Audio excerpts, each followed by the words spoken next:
नेत्र हे भुवन भास्कर नमो नमो। हे सृष्टि के सिरजनहार दिवाकर नमो नमो। हे सूर्य प्रभाकर नमो नमो। आदित्य विभाकर नमो नमो। हे भानुतिमिरहर नमो नमो। हे रवि भुवनेश्वर नमो नमो।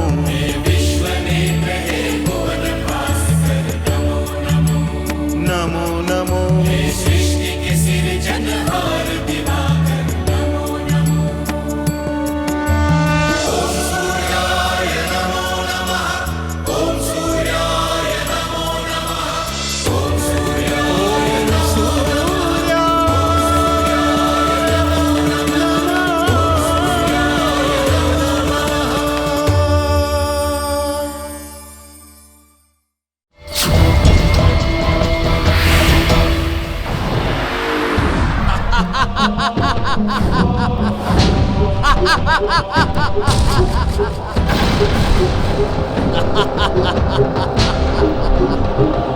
दैत्य माता की जय हो। दैत्य माता, आप मेरी नानी श्री भी हैं और पूरी दैत्य जाति की भी माता। इस कारण आप हम सब के लिए अति सम्माननीय है। मैं आपसे निवेदन करता हूँ कि आप हम सब के साथ स्वर्गलोक चलें। सदा सुखी रहो, यशस्वी हो। तुम्हारी वीरता अद्वितीय है। तुम्हारे साथ स्वर्ग चलने को मैं प्रस्तुत हूँ। चलिए।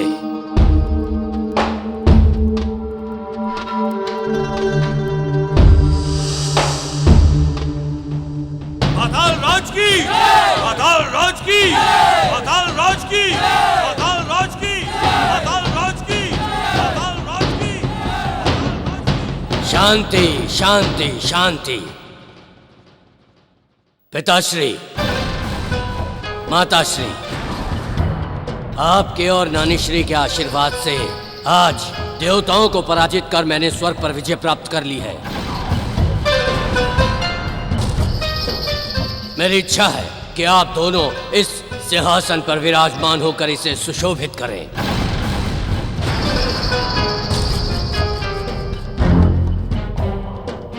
पाताल राज की, पाताल राज की, पाताल राज की। दैत्य माता,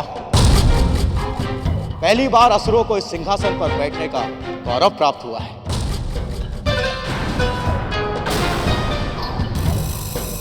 इस ऐतिहासिक अवसर पर हमें आशीर्वाद देकर धन्य कीजिए। मेरा आशीर्वाद है कि तुम्हारे नेतृत्व में और पुत्र राहु की वीरता के बल पर असुर और दैत्य जातियां नित नई ऊंचाइयों को प्राप्त हो।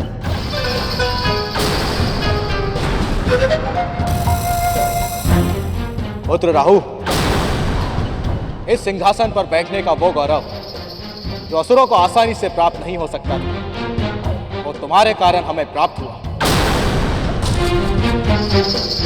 किंतु हमारे और असुर जातियों के शत्रु देवगण अभी भी जीवित हैं। तुम जाओ और सबसे पहले उन्हें हमारे सामने बंदी बनाकर लेके आओ, और उसके बाद ही सारी असुर जाति सही मायनों में स्वर्ग लोक का भोग करेगी। जो आज्ञा पिताश्री। असुर वीरों, तुरंत जाकर देवताओं की खोज करो। रुको। देवताओं की खोज करने की क्या आवश्यकता है? देवगण कहाँ होंगे ये तो हम सब जानते हैं। कहाँ हो सकते हैं वे माँ? पुत्री सिहिका, तुम्हें अपने पिताश्री ऋषि कश्यप का आश्रम तो याद है ना? कितना सुंदर, कितना पावन, कितना शांतिपूर्ण।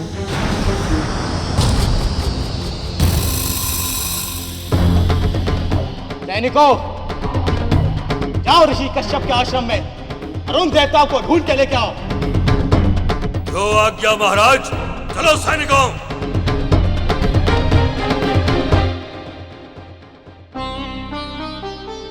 देवगुरु ने सविता देव की जो स्तुति की, उसी के कारण हम दोनों यहाँ तक अदृश्य होकर आ पाए। अन्यथा ना जाने वो दुष्ट राहु हम दोनों के साथ क्या क्या करता है। देवराज इंद्र, आज हमने तुम्हें पुत्र कहकर इसलिए नहीं पुकारा क्योंकि तुम्हें पुत्र कहने में हमें लज्जा का अनुभव हो रहा है। आज तुमने न केवल देवताओं के सम्मान को मिट्टी में मिलाया है, बल्कि रणभूमि से भागकर हमारे दिए गए संस्कारों को भी लज्जित किया है।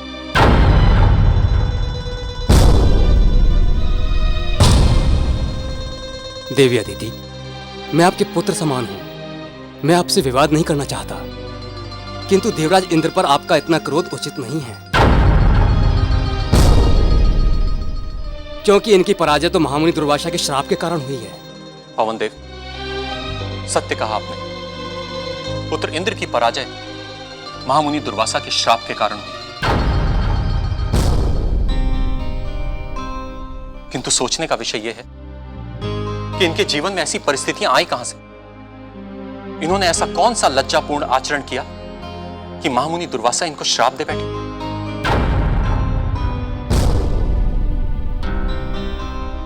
सत्य तो यह है कि आज देवताओं के पराक्रम की नहीं, अपितु आचरण की पराजय हुई है।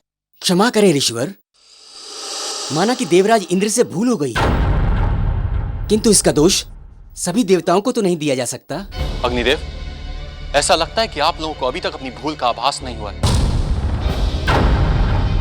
जब पुत्र इंद्र जनहित और लोक कल्याण को भूलकर अनुचित आचरण में लिप्त हो गया था, तो आप लोगों ने उसे रोका क्यों नहीं, उसका विरोध क्यों नहीं किया?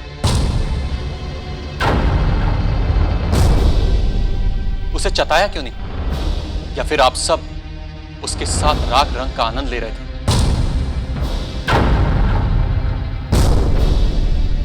तो फिर आज आप इसके आचरण के उत्तरदायित्व से कैसे बच सकते हैं?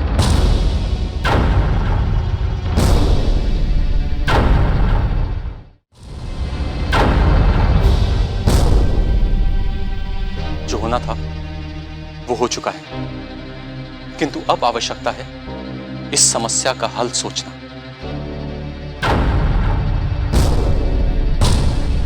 स्वर्ग में जीत के पश्चात असुर शक्तियां और तीव्र हो जाएंगी।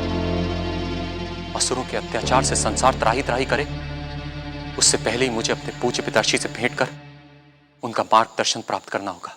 पिताश्री, आप आश्रम छोड़कर जा रहे हैं, किंतु आपके अनुपस्थिति में इस आश्रम की रक्षा करने वाला कोई नहीं रहेगा। देवराज इंद्र ठीक कह रहे ऋषिवर। आपके अनुपस्थिति में असुर यहाँ आ गए तो वे हमारा कुछ भी अहित कर सकते हैं। ऋषिवर, आप जाते जाते इस आश्रम को सुरक्षित करते जाइए। वैसे तो होनी को कोई टाल नहीं सकता, किंतु आप सबकी रक्षा के लिए मैं अपनी योग शक्ति से इस आश्रम को बंदी कर देता हूं। इसके पश्चात कोई भी असुर शक्ति प्रवेश नहीं कर पाएगी।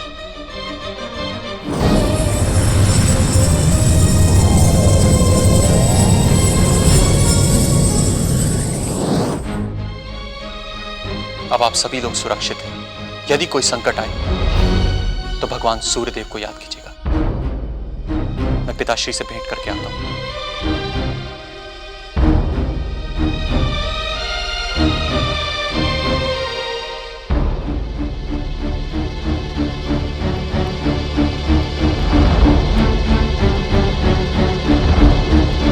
यही है कश्यप आश्रम। असुर जाति के शत्रु देवता यहीं छुपे हैं। हमें लगता है अब हमें समय नष्ट नहीं करना चाहिए। इससे पहले कि देवताओं को हमारे यहाँ उपस्थिति का भान हो, हमें इस आश्रम पर आक्रमण कर देना चाहिए। वे असावधान होंगे तो सरलता से हमारे हत्थे चढ़ जाएंगे। चलो।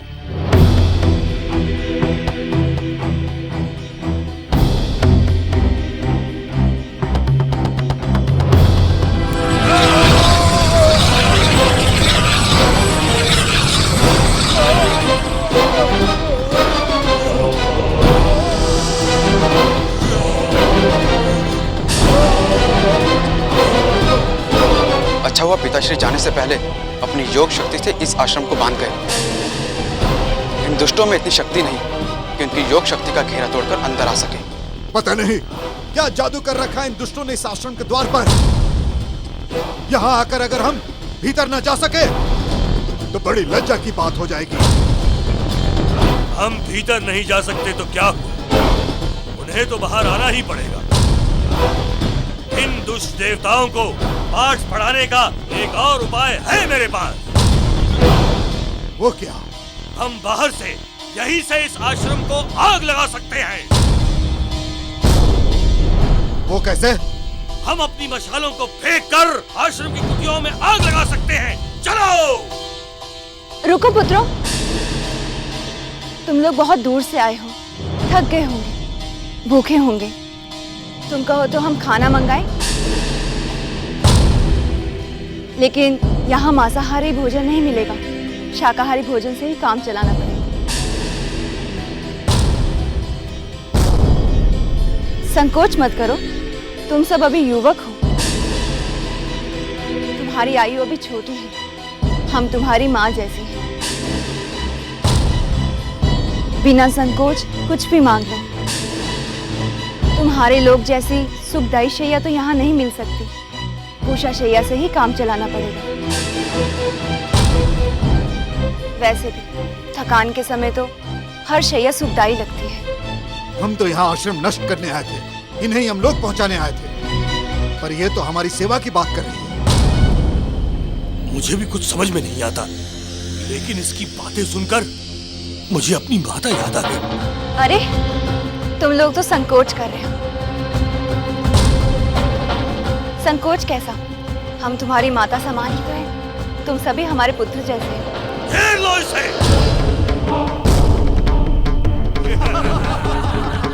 हम सबको मूर्ख समझती थी ना, अब स्वयं हमारे जाल में फंस गई। मैं अपनी माता को बचाने जा रहा हूँ। नहीं मित्र, आप वहाँ नहीं जा सकते। आप पर महामुनि दुर्वासा के श्राप का प्रभाव है। आप इन असुरों का सामना नहीं कर पाएंगे।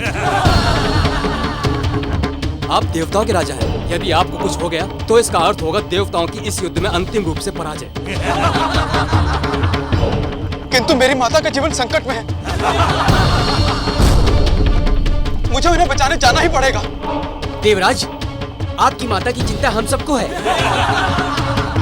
किंतु आप पर इससे अधिक बड़ा दायित्व देव जाति को विजय दिलाने का है। हम आपको वहाँ जाने नहीं दे सकते। छोड़ दो मुझे, मुझे मेरी माता को बचाना है। छोड़ दो, उनका जीवन नहीं देवराज। हे सूर्यदेव, हमारी रक्षा कीजिए, रक्षा कीजिए प्रभु। नहीं देवराज, नहीं देवराज। रुक जाइए देवराज, मुझे छोड़ दो। रुक जाइए देवराज। देवराज, सूर्यदेव हमारी रक्षा कीजिए।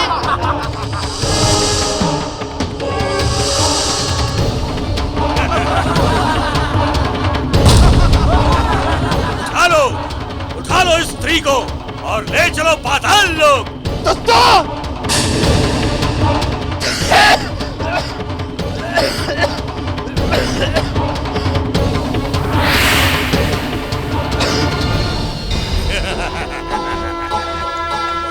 स्वर्गाधिपति इंद्र, तुम कदाचित ये भूल गए हो कि अब तुम भूतपूर्व स्वर्गाधिपति हो। तुम्हारी शक्ति तुम्हारी ही करनी की भेंट चढ़ चुकी है, इसीलिए तुम्हारे लिए उचित यही होगा कि भूल जाओ अपनी माता को, और हम जो इसके साथ करने जा रहे हैं उसका आनंद लो।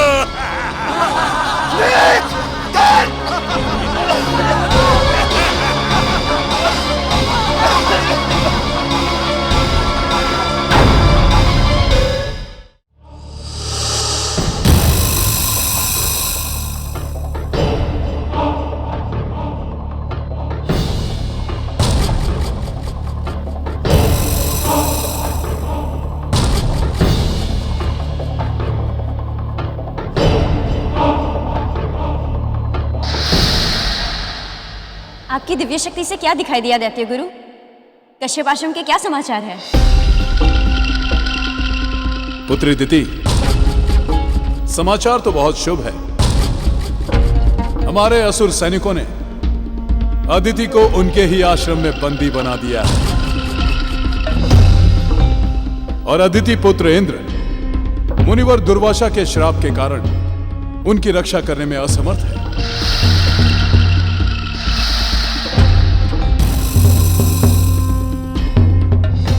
इतना कुछ शुभ शुभ हो रहा है वहाँ।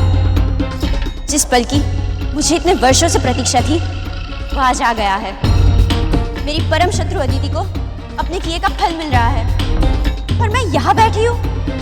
दैत्य गुरु, अपनी दिव्य शक्तियों का प्रयोग करके कुछ ऐसा कीजिए ना कि मैं अभी इसी पल कश्यप आश्रम पहुंच सकूं।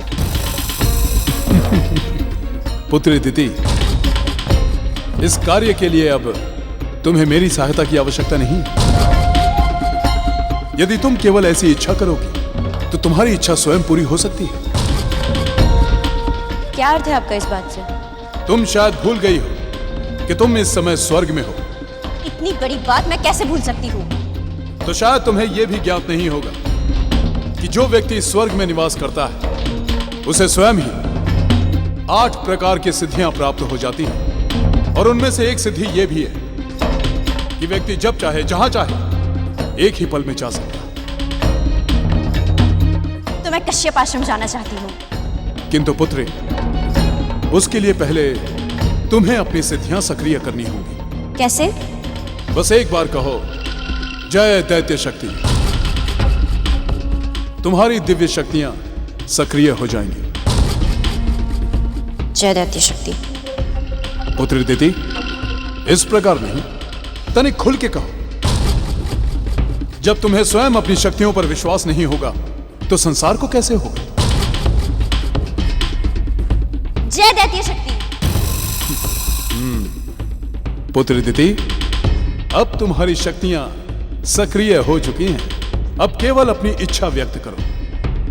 मैं अभी इसी समय कश्यप आश्रम जाना चाहती हूँ। हम इसे उठाकर ले तो जाएंगे, किंतु इससे पहले इसके पुत्र इंद्र और इसके मित्र देवताओं से स्वर्गराज विप्रचति का प्रतिशोध लेना है। दैत्य और असुर जाति के शत्रु इन देवताओं को हम अग्नि में जला के भस्म कर देंगे। हम सब आश्रम की सीमा के भीतर तो प्रवेश नहीं कर सकते, लेकिन बाहर से निर्जीव वस्तुओं को भीतर तो फेंक सकते हैं। अपनी अपनी मशालों को आश्रम के भीतर फेंककर आश्रम में आग लगा दो।